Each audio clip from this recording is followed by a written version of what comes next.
আমার হাজব্যান্ড নাই, মেয়েরে আমি আশা করছি, আমার এই মেয়ে আমার সম্পদ ছিল, কারণ আর দুইটা ছোটো।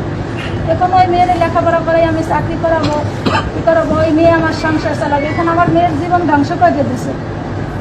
এখন আমার মেয়েকে কীভাবে আপনারা বাঁচতে দেবেন, এইটুকুই আমার দাবি।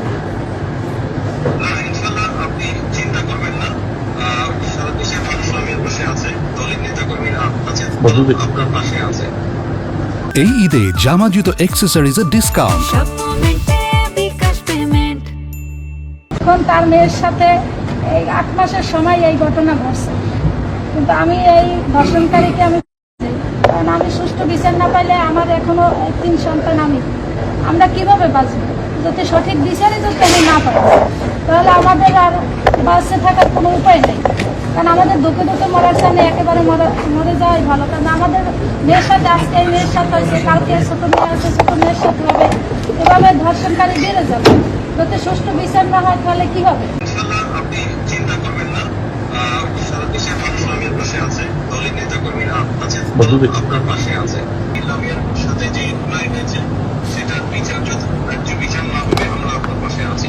সবাই আছে, এখন আমার পাশে যেন এইভাবে থাকে, এভাবে যেন আমার মেয়ের আমি সুষ্ঠু বিচার পাই।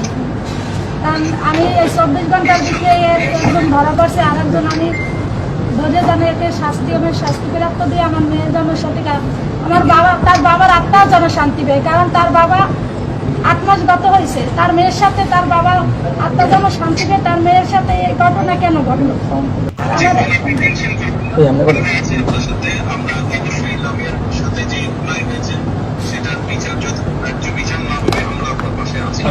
আমার বাবার বাড়ি থেকে এই আজকে 10 বছর ধরে আমার ভাই ওরে নিয়ে আসছে। আমরা এই সময় বাবা থাকতে বললে ক্লাস 2-তে পড়ে, আজকে এই দেখেন 10-11 বছর হয়ে গেছে আমার বাবার বাড়ি থেকে, এতদিন কোনো ঘটনা ঘটলো না।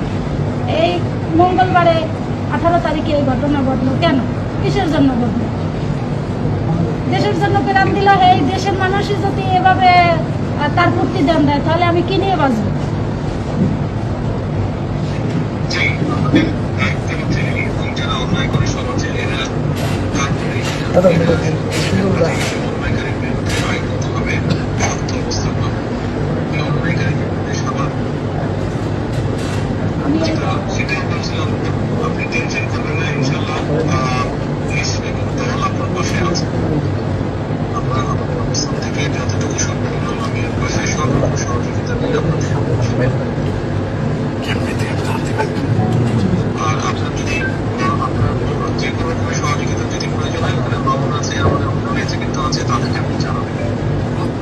আমার তো সহযোগিতা লাগবে, কারণ আমার এখন হাজব্যান্ড নাই, আমার তো সহযোগিতা লাগবে।